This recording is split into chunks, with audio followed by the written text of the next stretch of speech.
I've been interested in the Shepherd's Monument at Shugborough Hall in Staffordshire for over 40 years. When I made the first version of this film just over a year ago, I thought it contained everything there was to be said about the monument and its mysteries. But in January 2019, I stumbled across some new information which changed my understanding of the monument and also shed new light on the life of Thomas Anson, the landowner who had developed the estate of Shugborough in the 18th century. The new information will be explained at the end of the film. Thomas Anson, the older brother of Admiral George Anson, was born in 1695 and died in 1773. He was a rather mysterious character. Though he was trained as a lawyer, there's no sign he ever practised. He was a secretive patron of the arts. Very few documents, particularly of his early life, survive. If you look at books published over the last 40 years, you'll find all kinds of dates given to the Shepherd's Monument, and even confusion of who designed it. There may be two architects involved. James Athenian Stewart, who built the classical monuments at Shugborough, and the interesting and eccentric Thomas Wright of Durham. Thomas Wright was a mathematician and cosmologist or astronomer, but he did architecture for his friends. He had worked for Lady Anson, Admiral Anson's wife's sister-in-law, in Bedfordshire before coming to Shugborough. Everything about Shugborough tends to be mysterious, and it's fairly typical of the mystery of Shugborough that Thomas Wright's name appears in no documents in the archives in Staffordshire Records Office, and Thomas Anson and Shugborough are mentioned nowhere in Thomas Wright's surviving notes. In fact, if you make a chronology of everything that's known about Thomas Wright, there's a complete blank for 1748, which is just the time when the work at Shugborough must have been done. There's no reason to doubt that Wright was the architect who laid out the grounds and built the original monuments at Shugborough. There are some features in the dining room and library which are similar to other works by him, but there's also a design for an arbour in a lavish book of designs of arbours and grottos that he published in the 1750s. This is very similar in design to the core of the Shepherd's Monument. Another arbour of the same shape appears in a sketch for a garden for badminton in Wiltshire. This garden is very eccentric indeed and has all kinds of esoteric features. There's a wood arranged in the form of a magic square of Jupiter. The simple explanation, if simple's the word, is that the Shepherd's Monument is the work of two architects.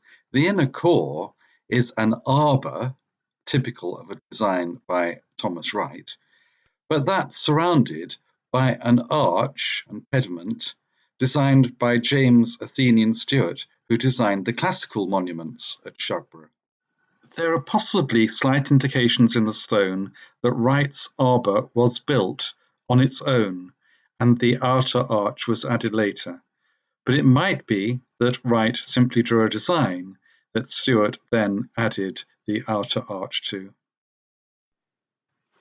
This is the way Thomas Wright worked. He would do a drawing of the intended monument, but it might not be built for several years. At Shugborough, the gentleman architect Sanderson Miller certainly actually built some of the monuments, probably from Wright's designs, including the Cats Monument. And in Ireland, where Wright was in 1747, buildings from his designs were being actually constructed over the next 10 years. The reason why Stewart might have added to the design is that the Shepherd's Monument is actually there to support the marble relief by shoemakers based on Poussin's painting The Shepherds of Arcadia. This could easily have been commissioned in 1748, when I believe Wright was actually working at Shugborough, but it might not have been delivered for 4 or 5 years.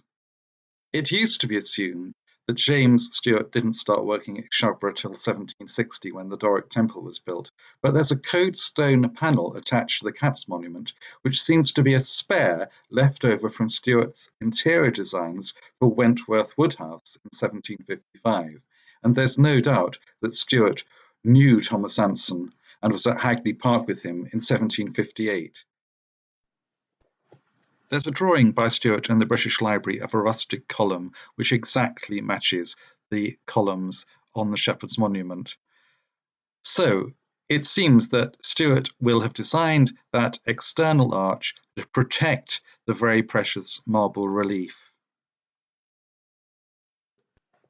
The monument was certainly there in 1756. In that year, Elizabeth Anson, the Admiral's wife, was returning home to Cambridgeshire, to her family home at Wimpole, when she was stopped in Lichfield by Dr. Seward, who presented her with a poem written by his 13-year-old daughter Anna.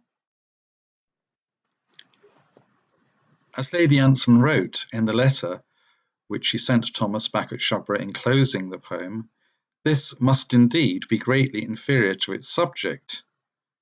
The poem by the young Anna, on an emblematical basso relievo after a famous picture of Nicholas Poussin, is a meditation on death and of no literary interest whatsoever.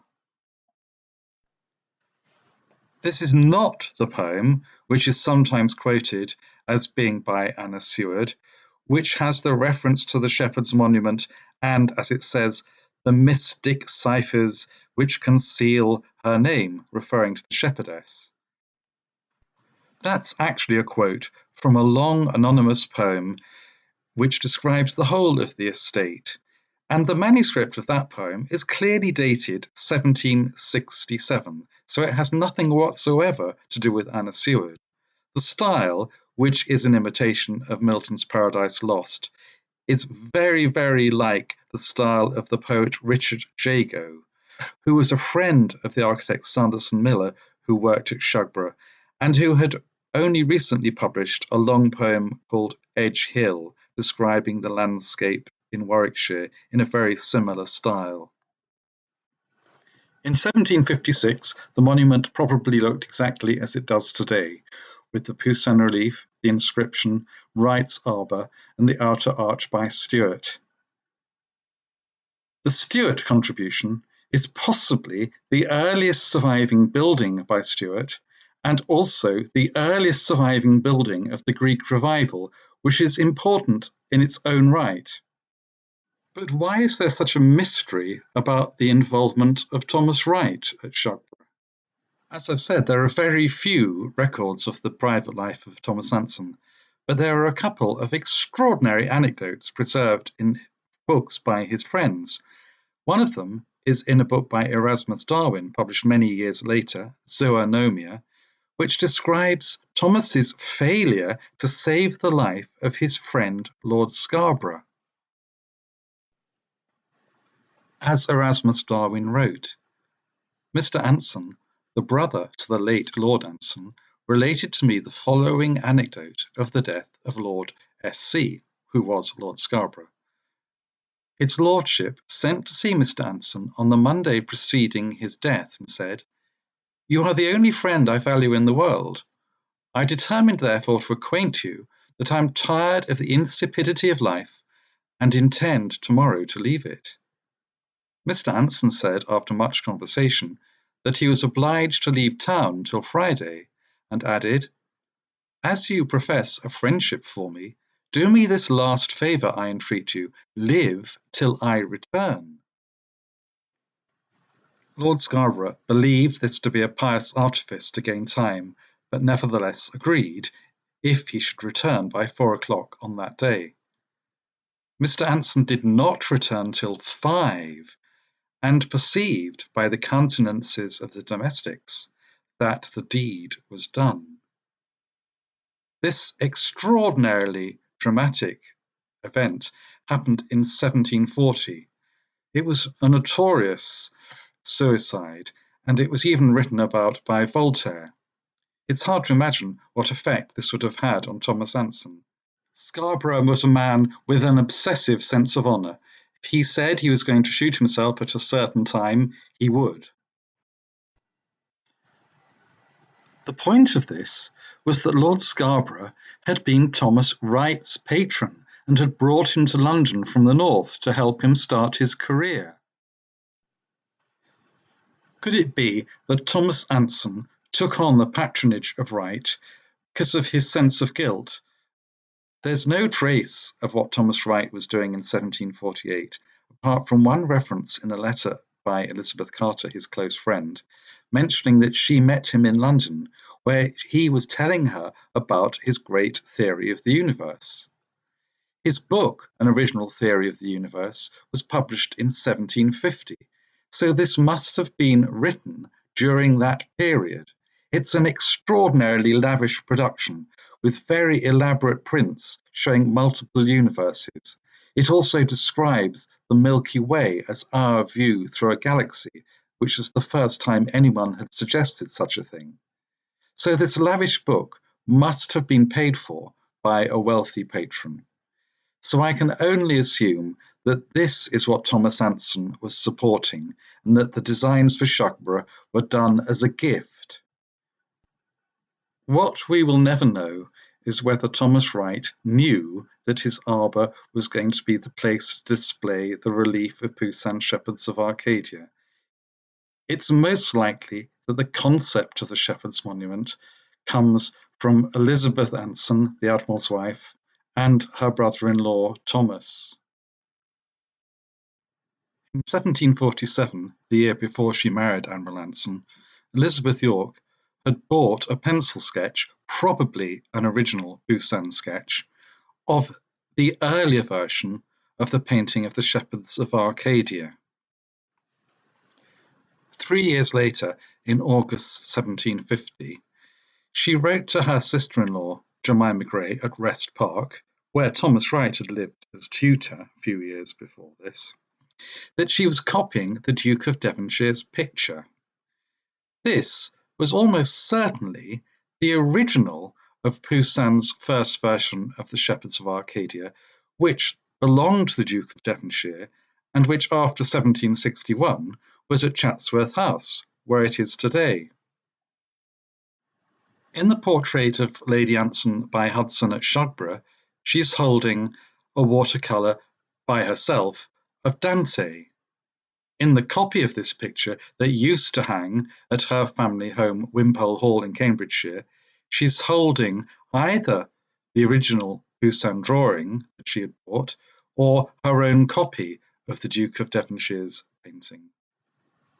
This image obviously had a great significance to Lady Anson, but what she imagined when she thought of the Shepherds of Arcadia was this earlier version by Poussin of the subject. Here, shepherds in the ideal world of Arcadia have discovered a tomb marked with the inscription Et in Arcadia ego, I too am in Arcady, and this reveals that death is present even in this ideal world. But this means that the Poussin that we see on the Shepherd's Monument is not the picture that was familiar to Lady Anson. How is it that that picture appears on the monument?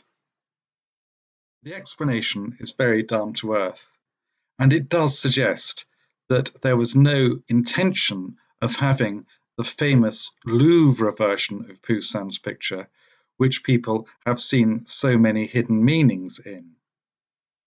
The simple fact is that the Chatsworth Poussin, the Duke of Devonshire's picture, was very little known at the time. A commission to Shoemakers to make a relief based on the Shepherds of Arcadia would have sent him in search of a print of what he assumed was meant. Prints of the famous Poussin in the Louvre were generally in reverse. The artist would engrave a copper plate from the original picture, and when it was printed, it would be printed in mirror image. The monument was designed to hold a picture in what we think of as portrait shape, whereas Poussin's Louvre et in Arcadia Ego is what we think of as landscape shape. So Scheemakers had to redesign the image to fit into the space available. He also added an urn on top of the tomb, which in the original is square and box-like and would not really mean anything if shown simply in white marble. Though the Louvre version of the Shepherds of Arcadia has all kinds of significance and beauty that the original does not have, particularly in the figure of the shepherdess, who seems to be philosophically resigned to the idea of death and maybe teaches higher truths. There's no reason to suppose that there was any serious intention of having this image in the gardens at Shugborough. The monument was clearly a Vanitas monument at a time when Stoicism was very popular. In fact, at this very time, the poet Elizabeth Carter, who was the closest friend of the architect Thomas Wright, was translating the works of Epictetus, and this became a surprise bestseller. The inscription on the Shepherd's Monument is designed to be a mystery and to make the monument an object of contemplation.